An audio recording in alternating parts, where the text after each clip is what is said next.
You read that right. This is why I still have an iPod and actually use it in 2023.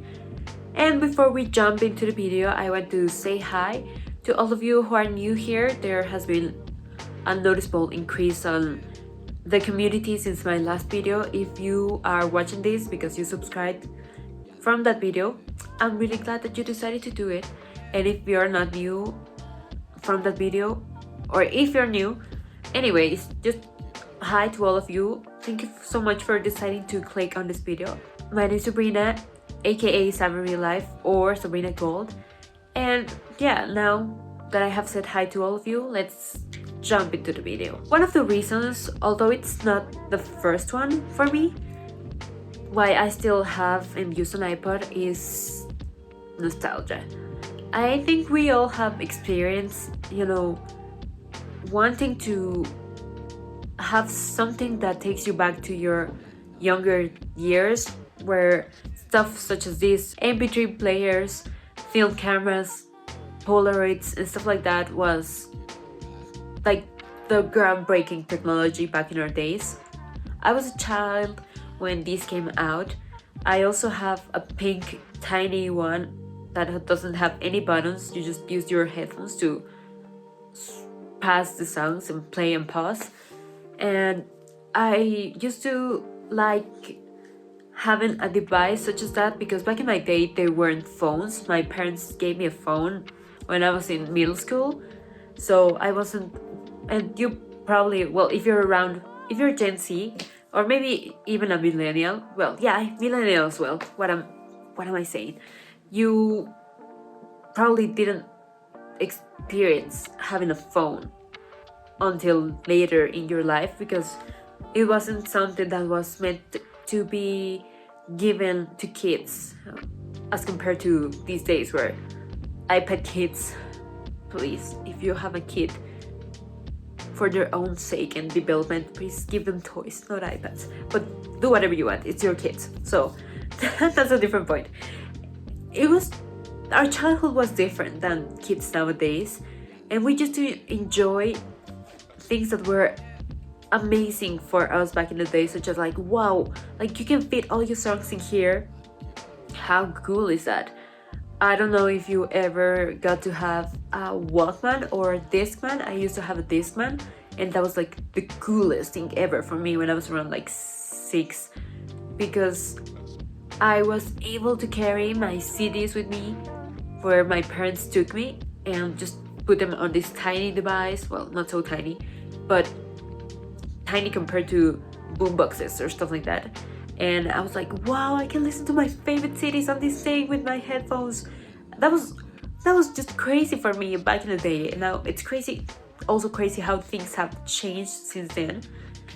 And if I find a Discman, trust me, I'll buy it because, I don't care if I don't take it with me on all my trips or if I don't use it like on a daily basis. But having stuff like that is just cool because it brings you back to your childhood, to, we could say, simpler days when life wasn't so fast-paced and there wasn't a new phone every year, and it was just more organic, you could say, slower in general. And there's something cool that we have seemed to have taken for granted or actually ignored in general, and it's that having a device such as this one is just like, it's a dedicated device. And I didn't really understood why people liked Kindles. I mean, we have books.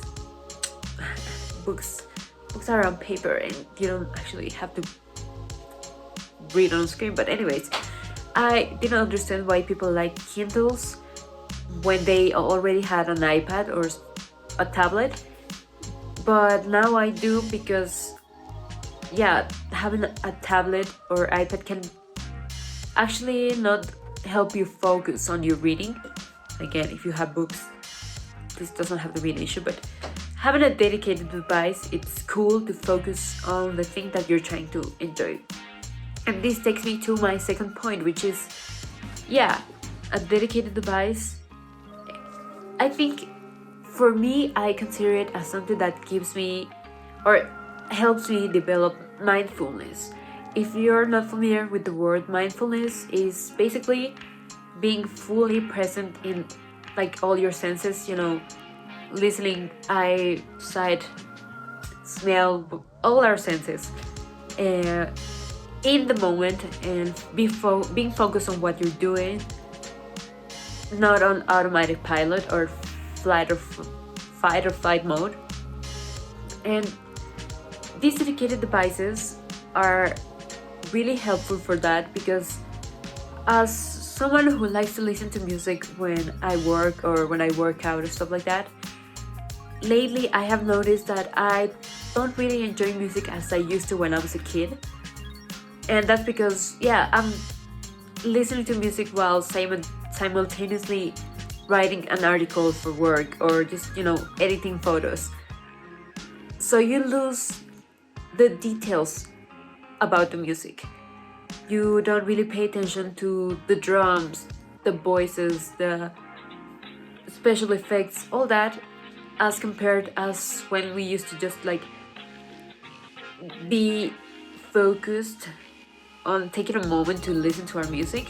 And it's not like people didn't do that back when these were modern and marvelous, but I think we used to overall take more time to enjoy things, because you were more mindful about what you were putting on your devices, as compared to having a streaming platform now where you can just add any songs and you're just like, oh, add to your playlist or add to your library, and just maybe you're not as intentional with your music as you were before.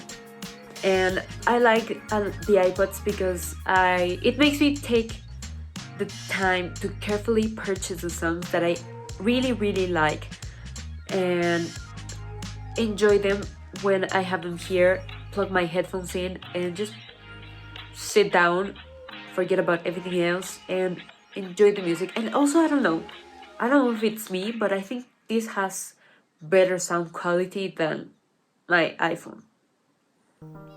I don't know. If you have one, let me know, because I don't know if it's just me, but I think it does. And that takes me to my third point, which is I like having an iPod because I actually own the music that I listen to, as compared to paying for a streaming platform.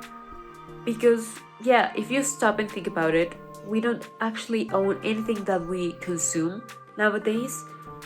I mean, we pay for streaming platforms where we watch our movies, and then it gets annoying when some show, movie, or whatever it is that you like disappears from the platform that you're paying, and then you realize it's on a different platform, and now you have to pay for a second subscription to be able to watch that movie, and then maybe it disappears from that second platform, then it switches to a third platform, and now you're like, oh, like, I really like this movie, and now I'm gonna have to pay for another platform to watch it.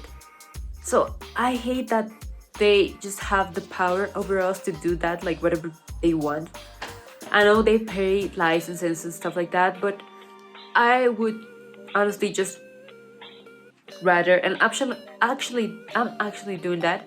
I'm getting DVDs and CDs to build my own library with my favorite TV shows and movies, because I don't want to be just, at someone's dispose. I don't know if that's said correctly, but I just don't want to let anyone decide whenever they want that they don't want to stream my favorite movie on their platform.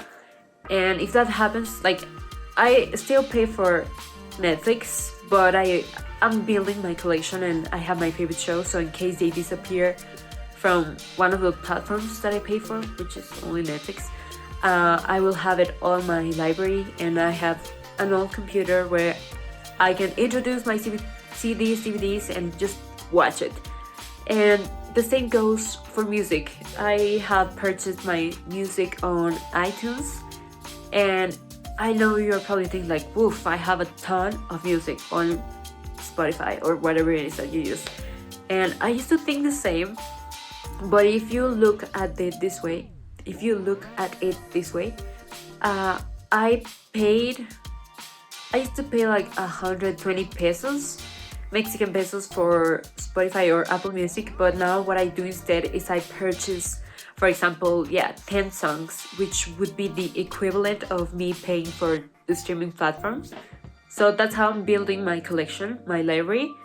And then again, if you have a device such as this one, you won't have to worry about losing your songs on your phone, because that's something that happened to people who paid for Amazon Movies and other platforms. They received like an announcement saying like, oh, sorry, we're gonna have to remove the movies you have purchased because we are no longer under the license with this company or blah blah blah. I don't know exactly what the issue was, but they just said like, oh, we're sorry for the inconvenience, but all the money you have wasted on, because it was a waste because it was on the cloud, all the money you have spent on our movies or shows, it's gonna go to the trash because we're no longer gonna allow you to watch those movies. So that's like a second step, because if you purchase songs on iTunes, you of course have them on your device. But if you put them on an iPod or something like this, you will be able to have them there without having to be worried about the internet or the company removing it from the cloud or whatever. Of course, please, people, read the terms and conditions, because, well, you are allowed to use Apple devices with Apple Music, but you know what I'm trying to say. Do legal stuff, please, people. I purchased my songs through Apple Music, no, iTunes, and I now have my own music collection. I don't have to worry about, losing Wi-Fi and not being able to not having Wi-Fi and not being able to listen to my music and stuff like that. And a little bonus point is that, at least with iPods, you not only are able to put music in here, you can also add photos, videos, and movies. I don't know who would watch a movie on this tiny screen, but if you want to watch a movie here, feel free to do it. But you can purchase movies on iTunes. I think you can still do it and put them in here. And as someone who has had different external hard drives who have bailed on me, I think this is more reliable than the hard drives.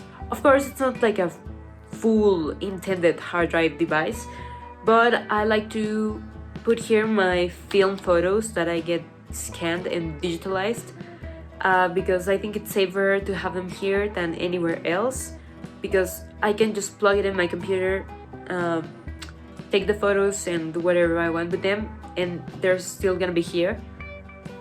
So that's a pretty cool bonus. You can use it as a little external hard drive.